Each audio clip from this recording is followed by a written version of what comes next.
What's going on, guys? Welcome to another episode of the Weigh-In Podcast. I'm joined with my co-host, the man himself, Sugar. How you doing?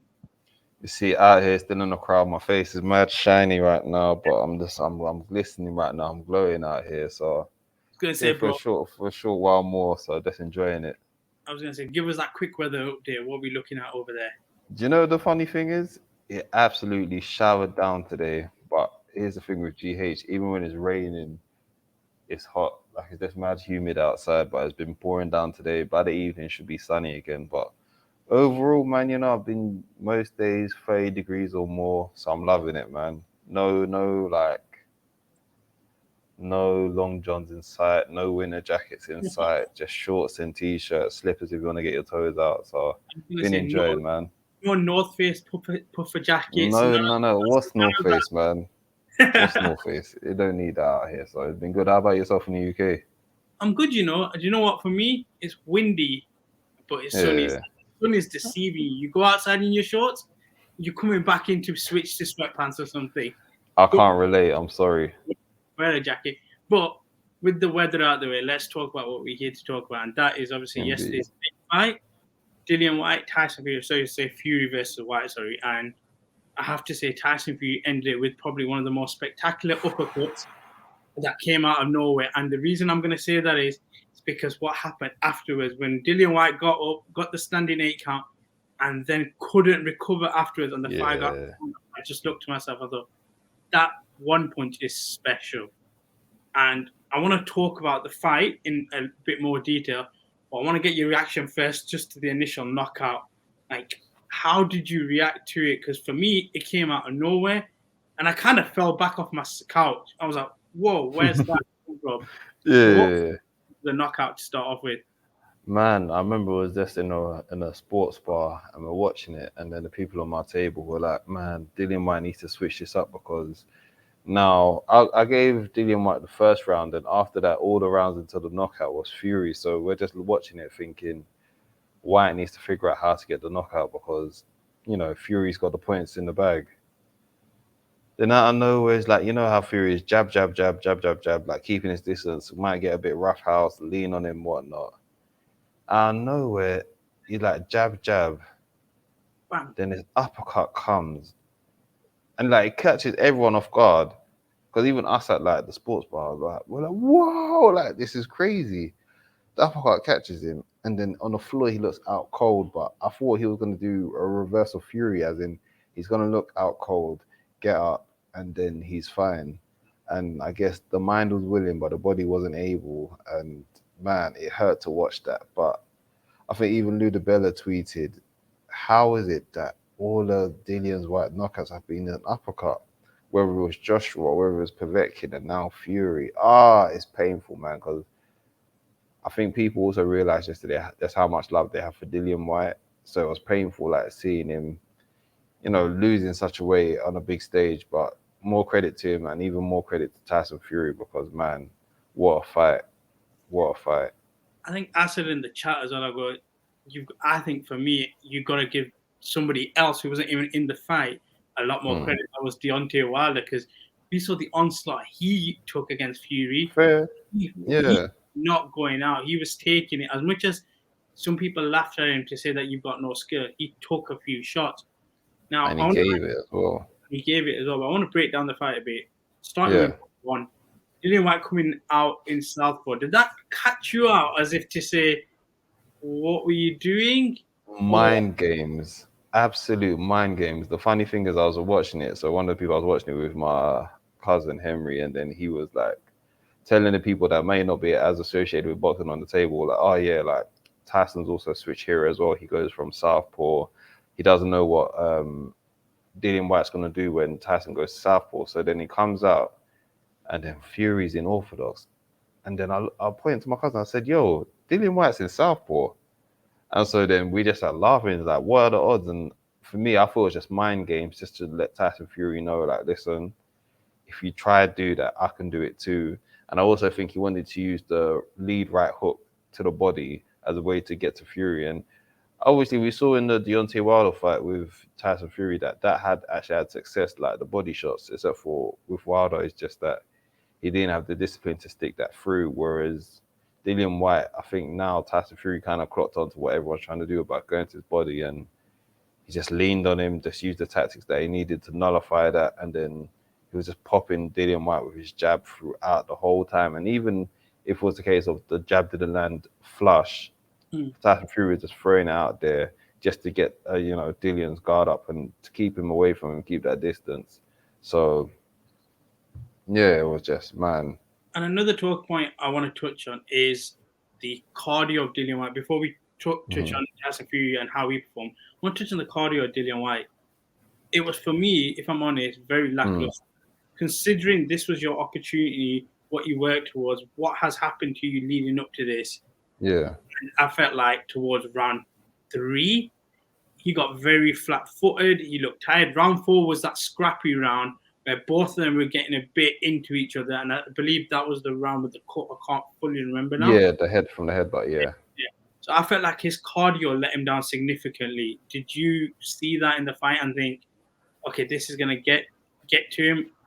Because obviously then he was throwing and swinging. So it felt like he needs to finish this fight quickly because that cardio's hitting.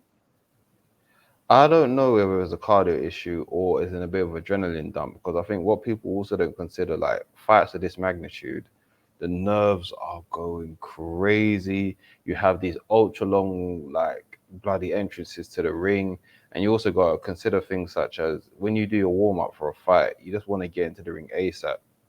So obviously it's like Dillian Whyte does his warm up, he comes out, he does his entrance to the ring, which is already long in itself.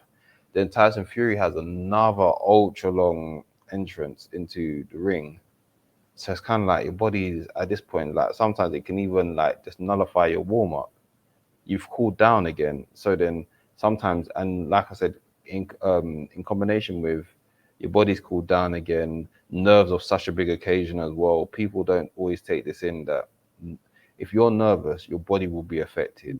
A lot of people that may have not competed may not realize that, but a lot of the times, like when you're nervous, like it can affect your whole body. And that's what it looked like to me, that maybe just the hype of the situation got to him and your body goes through that adrenaline dump. Because even my cousin, he also pointed out, I think maybe 5th and 6th round, obviously it wasn't going Dillian's way, but he started having more success with things. And then we're like, do you know what? He might have his second wind right now. So I just think when people are saying it's a cardio issue, and I think people ain't factoring the fact that adrenaline dump and just the nerves of the whole occasion, like you really, I think this fight kind of highlights to people that you really need to appreciate when, fighters do fights on these big stages, because when you're out there by yourself, it's very hard when the lights are shining, and for you to keep your composure, for you to not get lost in the sauce, like it's hard. And kudos to Tyson Fury, because as many games as this guy's played, as many mishaps as he had in the past, he stepped up, and that's his second title defense. I was going to say, let's talk on Tyson Fury then, because I think with Sugar Hill, the game plan was elite. I didn't feel throughout that entire fight that he struggled at all. When you look at Tyson Fury and how he was able to pick up Dillian Whyte and then the uppercut, what impressed you about Tyson Fury? What stood out to you? Or was it not a case of anything standing out particularly, but just him honing everything in that we already know Tyson Fury can do? I think it's the latter, like he's refined his style. So obviously with the Wilder fights, I think Kronk got him to like put pressure on Wilder, use his size and just go in there and straight use that bludgeoning power. Whereas this one, he went back to his previous style of like using his distance, using his long range, but using it in a way that's more oomph, more stick to it. Because I think before, like for example, against Klitschko, he would just jab it like what they call it, herky jerky. He didn't really stand on it. Whereas this one is like, you still want to use your range, but you're standing on your punches. Like give them a stiff jab. Don't just give them a jab just to like pop the head back a bit. Give them a stiff jab to like, put your dominance into the round, put your dominance into like that ring, take center circle. So I think that's what was happening with, with Tyson Fury. And I think this combination with like Sugar Hill Stewart, I think it's just, man, what a combo. They've really refined him. And I think it's also kudos to the late, great Emmanuel Stewart, because he was saying these great things about Tyson Fury before he had passed. So now for, one of the people that worked under his tutelage with Sugar Hill Stewart guiding Tyson Fury to this is just like kudos to both of them, man. Let's quickly just talk on Sugar Hill and Mhm. with Tyson Fury. Has Tyson Fury gotten better with age, and especially under his tutelage? I don't know whether it's yes and no. I think this is just a combination of with age, yes, to an extent, but I think also finding the right trainer. I think a lot of the time Tyson Fury himself has said it, like he got away with just going on talent alone. And I think this trainer's really got him to dial it in and make sure that, focus. Yes, you can still be your fun, jovial self, but make sure that you got everything sorted. So I think that's what showed in this fight is more maturity than anything.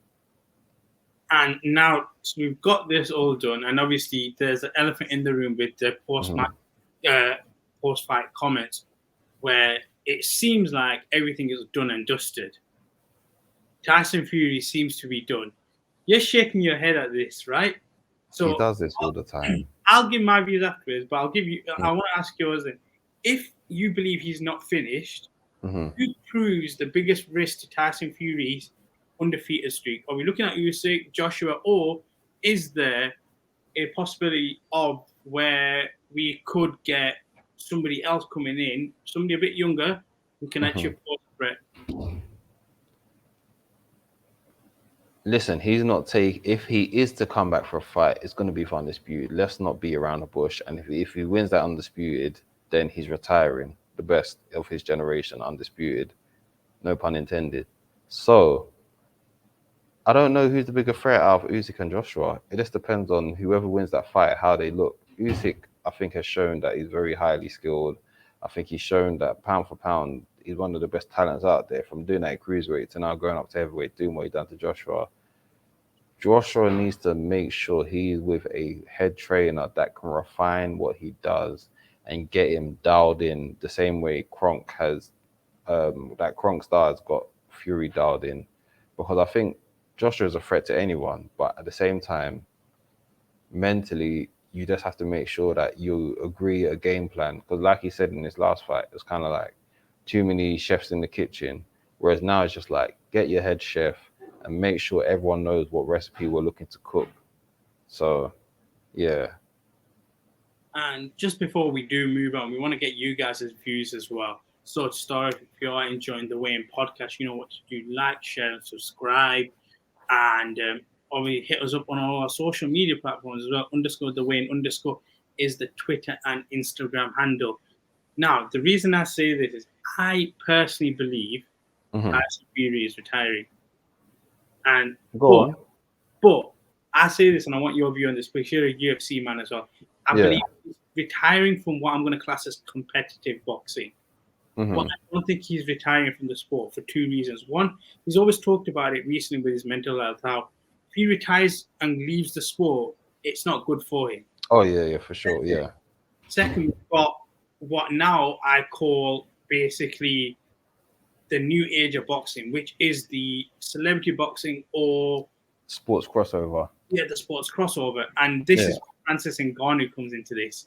You've got him with his dispute with Dana White, where he's not happy with what he's getting. And then you got Tyson Fury, who's done what he needs to do, who for me personally has proved to be the best heavyweight in the world right now. Yeah, for sure. So I think he's going to retire from boxing, but he's going to leave the room open for these exhibition fights. And that's where the money now is going to go for him. And I want to know your opinion on that. Do you think that's the new route for Tyson Fury? I think it's almost like I think he's going to take a sabbatical from boxing, because let's be honest, the only fight that's left is for Undisputed. And Undisputed is going to be settled, and I think they're potentially saying June. So I think in the meantime, he's just it's almost like, let me not care about boxing as much, or heavyweight boxing. Obviously, you got the Ngannou fight that's there, which is a fun fight. I also hope Ngannou gets that, because UFC guys are criminally underpaid. So if Ngannou can get paid, listen, do I think he's going to win? Absolutely not. Am I happy getting paid? Absolutely. So if he can get paid and do that one-off fight, go ahead, man. I'm not even going to complain, because many people are going to complain, but they're still going to watch it anyway. So it is what it is. And then Tyson also brought up about going to WWE again and expanding his profile. So I know that the WWE have a show that's coming to Cardiff as well. So I think the last one was Crown Jewel in Saudi Arabia. So I think Tyson wants to do that again. I think he found it fun. Obviously, with his personality, it works with his build. It works as well. Like very big guy. Obviously, them wrestlers are normally like around that size as well. So I think that's probably what he'll just focus on is expand your profile within this, but it's still within the sports realm. Do WWE, maybe do the fight with Ngannou. I think Ngannou's a free agent as well, so I'll be happy. Listen, I'll be the most happiest for Ngannou if we can get that fight. Go get paid, man. Like people don't realize this prize fighting is not easy, and like you take so many licks for so many people to talk down on you on socials and whatnot. So if you can get that big money payday, go and get paid. All these like when people talk about legacy sometimes and all that bull crap, don't get me wrong, it accounts for some stuff. Never forget that they're prize fighters. So when people always tell them like, oh, let's take the pay cut, or when people are telling Dillian, oh, just be happy, you still got a certain amount. No, if I know I'm worth a certain amount, let me get my full potential. So we'll see. I was just going to quickly say on that before I want to touch on White and where his future is. Like, I feel like your legacy is defined to a certain point, like you said. Then afterwards, with how boxing is and the route boxing is currently at, the exhibition fights does opens up for a lot of people anyway at the highest level. Just quickly, I want to know your opinion on Dillian Whyte. Where does he go from here now? Sorry, give me a sec. I think where does it go from here? I don't know. Let's take more fun fights in UK. Probably just go down the Chisora route and take some fun fights. So we'll see how it goes. But I think from now, yeah, listen, man, ride into the sunset, enjoy life, enjoy the celebrity that's becoming, then we'll go from there. And with that, we are going to wrap up another episode of the Wayne Podcast. This has been our post-fight review of Tyson Fury and Dillian Whyte. But again, just a little quick plug on socials as always. If you are enjoying our podcast, you know what to do. Like, share, and subscribe. The YouTube page, follow us on all the social media platform. _the Wayne _ is the Instagram and Twitter handle. With that, Ray, I'm gonna let you have the final words and go on. Final words for the day. Everyone, enjoy your Sunday and stay weighed in. That's it. And with that, bro, we're gonna let that go and love and peace as always. Love and peace.